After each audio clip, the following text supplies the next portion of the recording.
with that, we're off. Buckle up, Buttercups. We'll see what's on the other side as we do this live stream in person. And we are going to get started with our first keynote. So, as I mentioned, we like to lead with leadership and culture and people. That's what motivates me. I think that's one of the things about Irish Titan and our leadership team and our management team and all of our Titans is there's a certain spirit around how we all support each other, how we all make each other better. So we kick this event off with topics of that nature. Our speaker this year is someone that I have known for a long, long time. We've known each other since before either of us started our businesses. So I've known her for over 20 years now.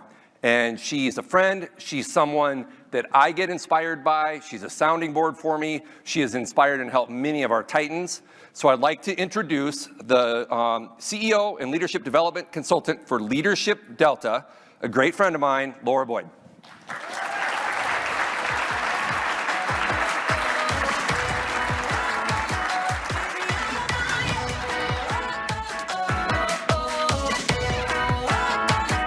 All yours.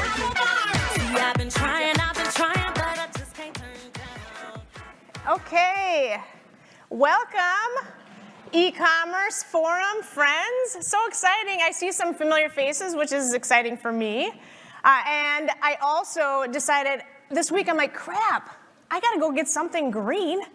And so I decided to get these pants, and I thought, my husband's like, why did you get those? I'm like, well, I got 3 opportunities to wear them. Today, Christmas, and shenanigans for good, right? Those are the 3 opportunities that I have to wear them. So I'm a team player. This is how we do it. Darren, thanks for the nice introduction. And I have known him for a million years.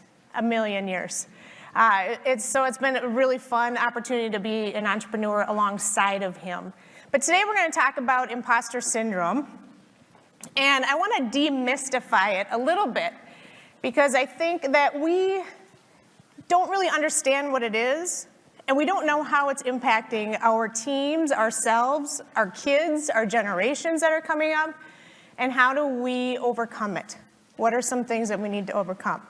So that's what we're going to talk about today, because it is impacting our cultures. So the first thing is, this is really embarrassing, but this is me.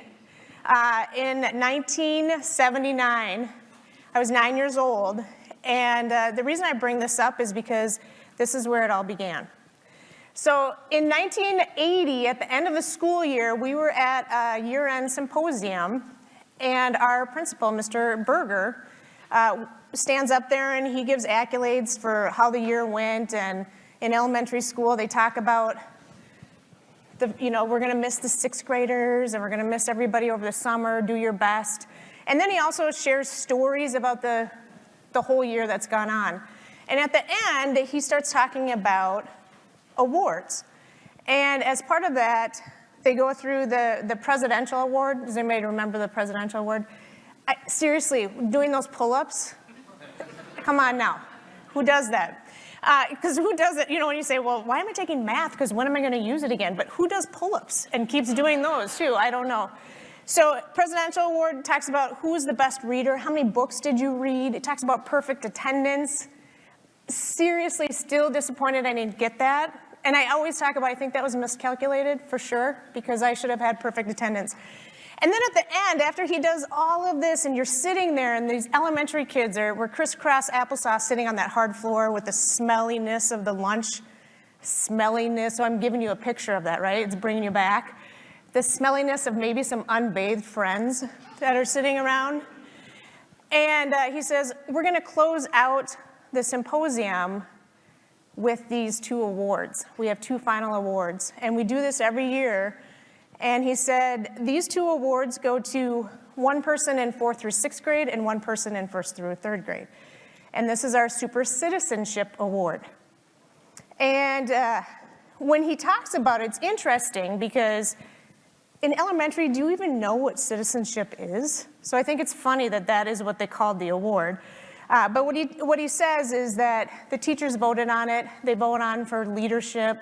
They vote on things like reading and listening and all the things that you want to be or aspire to when you're in elementary.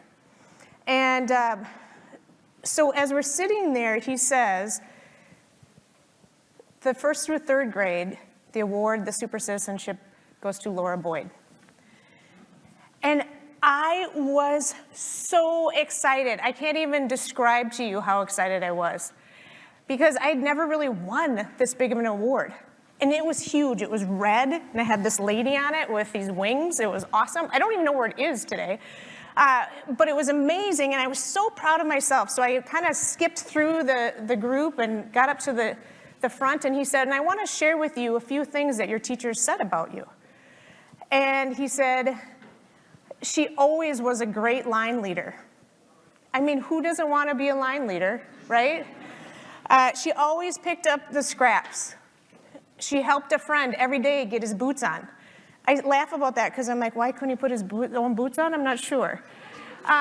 So those are the kinds of things that the teachers said about me. I was always willing to give a helping hand. And here's the interesting thing. When I looked at the crowd like this, I mean, much younger crowd, but at the end of the aisle was this woman standing there who happened to be my mom.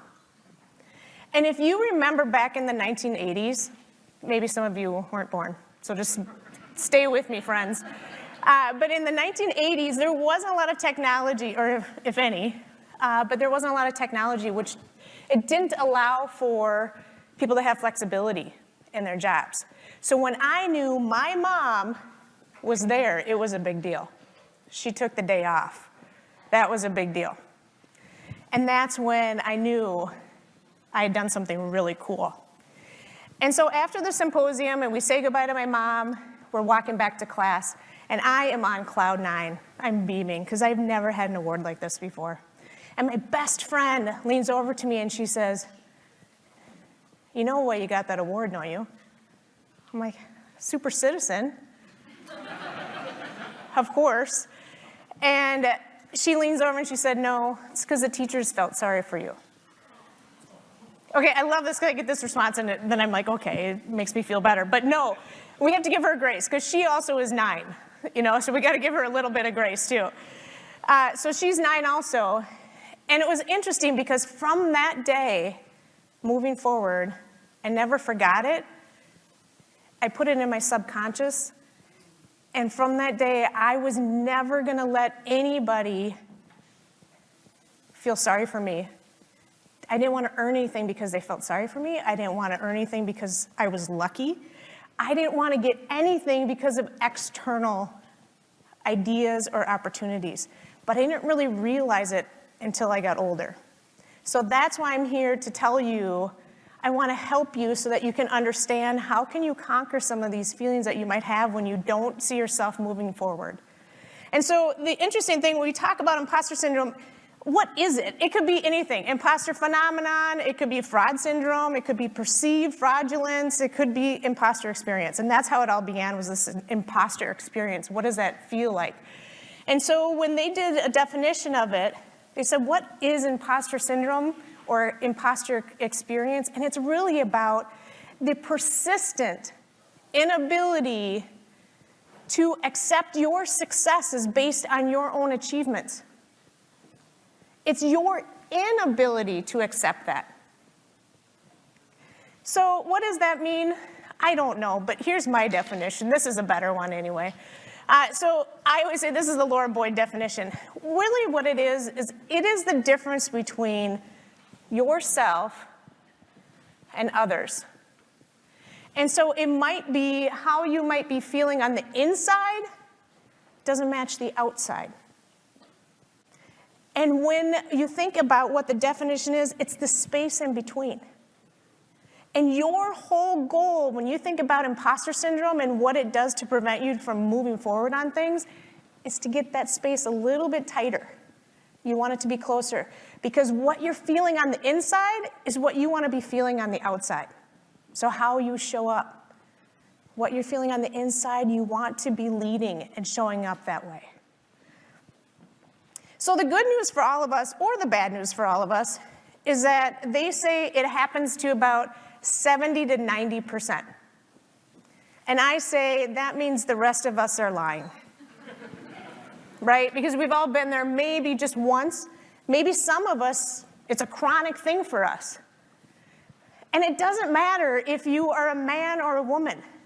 Now, back when they first did the research, they thought it was a female thing. And interestingly enough, they only talked to women. So I thought, well, that's kind of interesting, right? If you're going to do research, that's the best way to do it, if you want to find something certain. But it happens to men and women. It doesn't matter. It happens to young, older, middle, whatever it is. It is happening. And so when you talk about imposter syndrome, you talk about it that it also has this best friend named perfection. And this is something I've started to realize and have started to do more research on. These two are best friends and the worst enemies because they feed off of each other. Because a lot of times when you are living in imposter syndrome, that perfectionist friend is right there saying, okay, you better be perfect because you don't want to be found out you don't know what you're talking about. You better be perfect, right? So it goes back and forth. These two are friends and enemies and friends and enemies, and it goes back and forth. And what ends up happening is it's impacting us every single day. Look around us. Perfection is on the rise. When you think of societal perfection, it has doubled over the last 20 years. And when you think about how that's impacting our kids, I mean, I just think about from a sports standpoint. Kids today, they play one sport because we want them to be perfect at it, or they want to be perfect at it. Kids today also have about 112 to 118 standardized tests from pre-K to 12th grade. We are expecting these kids to be perfect. And when you expect kids to be perfect, you're going to have some challenges. And you're going to have imposter syndrome right at their back door, where they're going to not go for things because they can't do it. They don't have the mentality of a growth mindset. I don't know how to do that yet. This is going to impact your industry.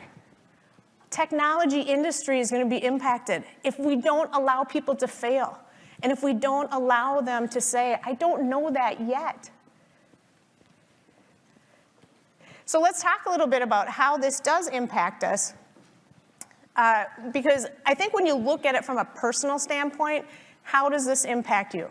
Well, mental health is a huge issue today. We've been talking about it, and it's gone on before COVID, but I think it's being talked about more. Anxiety, depression. They're seeing that there's specific ties back to imposter syndrome and perfectionism. Overachieving. How many of you would say, I'm an overachiever? Yeah, nobody's going to raise their hand today. They're like, yeah, Laura, we're not doing that. So I always say I'm a recovering overachiever. I think my team would say, yeah, you're not recovering. It's actually, some of our societal perfection has caused a higher increase in eating disorders, suicide ideation, and not feeling that you're enough. Procrastination. If you have so much going on because you want to do everything, you want to have this perfect life, you want to show that you are a perfect worker, you've got the perfect family, it's hard to not feel overwhelmed at that point. And so when you feel overwhelmed, you start to procrastinate. I just had my son, who is a junior at Eau Claire, he called me yesterday, he goes, I'm having a really bad day. I said, well, tell me about it. And I was having a really bad day too, but as a parent, you're like, okay, fine. I guess I shouldn't talk about my problems, I'll listen to yours. So it was interesting, I could sense that when he was breathing, it was all up here. And I'm like, dude, you gotta breathe. And you gotta take things in stride. You gotta figure out what is a priority to get done today. So you gotta help these kids along the way. You don't have to do it all. He was trying to figure out how to get to Kohl's and get his oil change and get a new suit because he was going to something for AMA, and there's just so much going on for these kids. And so how do we help them? Sleeplessness, discontentment. I love discontentment because this is what I struggle with. I'm constantly discontent with my own abilities, my own performance. And so one of my girlfriends actually gifted contentment for Christmas one year to me. Now, I gave her a sweater, so I'm a little mad about that, but she just gave me a card. And I love her, so it's good. And then just the sheer dissatisfaction. So if you have people on your team, if this is you, because you are struggling with perfection and imposter syndrome, if this is you, heed what we're going to talk about.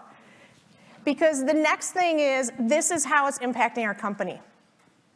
This is how it's impacting the culture of our organizations, and this is how it's impacting us as a society. And so when you have all of the mental health challenges, these are things that are impacting our teams. The first thing is underachieving. If you have procrastination, I'm thinking of my son. He's just underachieving because he can't figure out how to stop. And so sometimes then you underachieve because then they won't see that you're perfect, so you don't have to be perfect the next time. That's happening. That's a cultural issue. Productivity, same thing with procrastination. Burnout. I'm hearing that, I see that all the time. When I coach executives, we're all talking about burnout. And I think a lot of it is because we're not putting up our own boundaries. And because we're scared to tell someone we have boundaries. And alongside of that is this quiet quitting. Thanks, TikTok, for bringing something that we've had for years, but thanks for bringing it super popular now, calling it quiet quitting. So it's so funny because some of my clients will say, well, what is this quiet quitting? I'm like, okay, well, it's disengaged employees and it's retiring in place. It's nothing new. So we've got to figure out how to work with it. Yes, thanks, TikTok. That's awesome. All right, so the other thing that it does is it also has resource inefficiencies, because if you have a team that is struggling with this or people on your team, they're starting to create this collusion. Like, I don't want to work with that person. Instead of coming alongside them to say, hey, I've noticed that you're struggling today. What if you came alongside them and intentionally asked them how you can help them? Also, decision-making is longer, judging others, loss of excellent candidates. People can feel it when they get into your organization. Does it feel like a good organization? Does it feel like a place you want to work and have an exciting culture and do things that are outside the norm? The last thing is it gives a sense of a lack of trust. And if you have a lack of trust in your organization, it's hard to move forward. So with all of those things, how do we break this cycle? How do we break the cycle? Because we have to. Well, here's one of the things. The first thing is you have to become aware of it. And I want to share another story that connects to the first story that I shared. And when about 3 or 4 years ago, I've had my business now for 7 years, and 3 or 4 years ago, I realized that the outside looked awesome. I mean, if I do say so myself, but no, the outside of me looked great. People are like, oh, she's got a great family, everybody's healthy, her business is soaring, it's going really well. But the interesting thing, the inside wasn't matching the outside. And that was the challenge. I couldn't figure out why. I have so many great things, and I was mad at myself, like, what is your problem?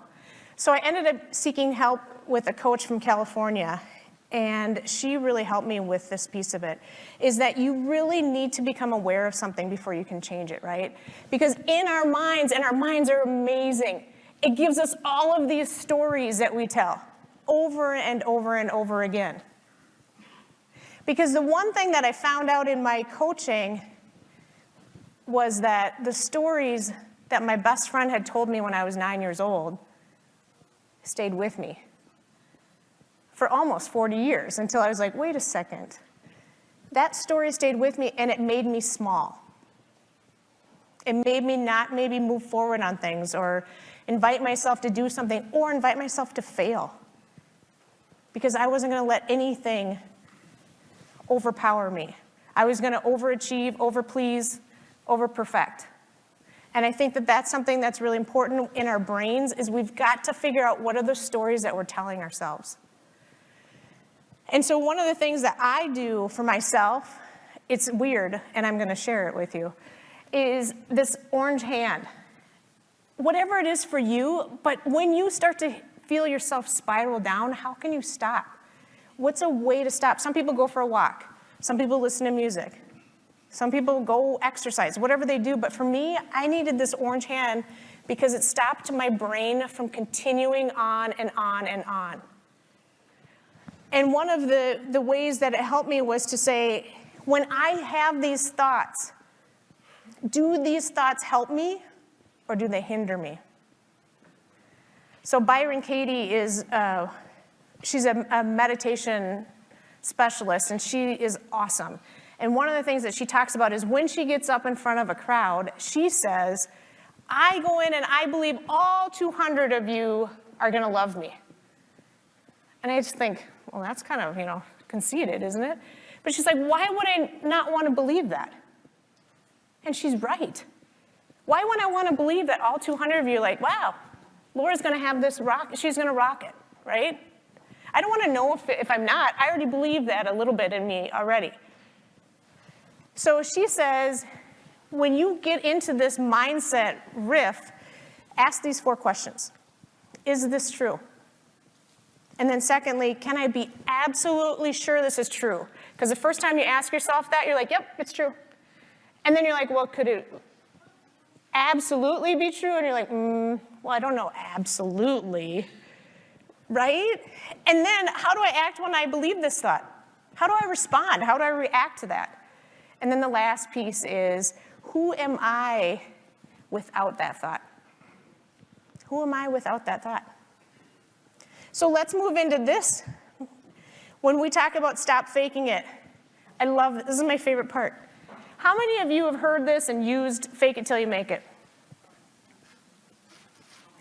It's so funny. I just spoke with these high school female athletes on Monday night on the same topic. And so when I talked about this, they all got the fake it till you make it. And then I want to ask this question. How many of you have actually faked it in business? Right? Probably most of us would say that. Now let me ask you this. How many of you have made it? Okay, I had a couple high schoolers too. I was like, wow, you've got a long life. I mean, if you've made it in high school, it's going to be kind of a boring life for you. So fake it till you make it is a tough thing, because if you know of anybody that's made it, awesome. But most people I know would say, I haven't made it yet. Because what happens is I get to the top of the mountain, I say, where's the next highest mountain? And then I say, where's the next highest mountain? So if we're not making it, then what are we doing all day long? You can answer that. What are we doing all day long? We're faking it. And remember when we talked about what is imposter syndrome? It's the feeling that you are not in control of your own achievements. So essentially, you're faking it. So what I want you to do is I want you to believe to achieve. I want you to look inside of yourself and say, I believe in my abilities and my skill sets, and I am going to achieve this. Because that's closing that gap that I talked about. It's closing that gap. So the next thing is reframe your mindset. I can't tell you, all leadership people think about this. How do you reframe your mindset? Because your brain is amazing. And all of those self-limiting beliefs that you have about yourself, they come back every day, by the way. Because you have about 60 thoughts in a day, and about 59,000 were the same you had the day before. So until you use that orange hand, because now I'm expecting all of you to do that, but until you actually stop and reframe your mindset, that's a key part. You've got to make sure that you look at things. What story, thought, or meaning are you putting behind something that's causing you to have a feeling, that's causing you to react a certain way? So my best friend telling me that they felt sorry for me subconsciously is in my brain. So when I get achievements, it brings me back to that day. Did I get it because they felt sorry for me? No. Not anymore, because I've conquered it. I believe in myself. I have reframed my mindset. Every day?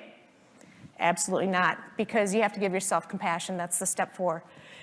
You have to give yourself compassion. Compassion is the start to change. if you don't have compassion for yourself and others, you are going to have a hard time changing. And so what I do to help myself is I say, I give grace to my thoughts. I give grace to my feelings. I give grace to my stories and meanings. And I choose compassion and love for myself. And it's not just about me, but it's about all of you. How can you give compassion to your team when they do fail? How can you be an intentional leader and show them some compassion so that they're okay failing and knowing that perfection is not okay? I don't know anybody that's perfect. I mean, I try to pretend I am. I tell my husband that, but so anyway, nobody's perfect. And then the last thing I want to share with you is find your people. Who are your people? And find your people who you know their heart to be true. They're not just going to say, hey, Laura, you are amazing. I don't care about that. I want somebody who's really going to say, wow, you could have done this a little differently. I thought you were amazing, but you could have done this differently. You know where their heart is. And Brené Brown talks about this too, right? Don't talk to the people in the cheap seats, she says. Who cares about what they think?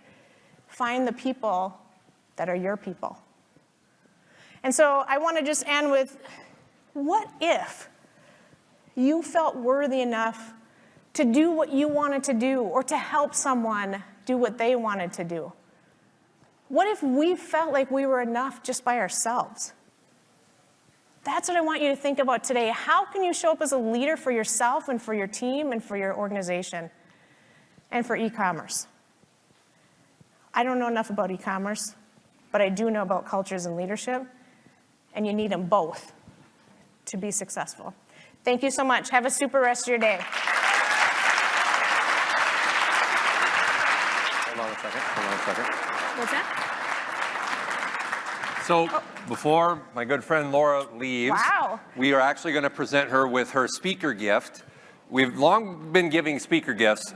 Is there going to be a mouse that comes out of there? Well, you don't know. I might pull a rabbit out. Oh.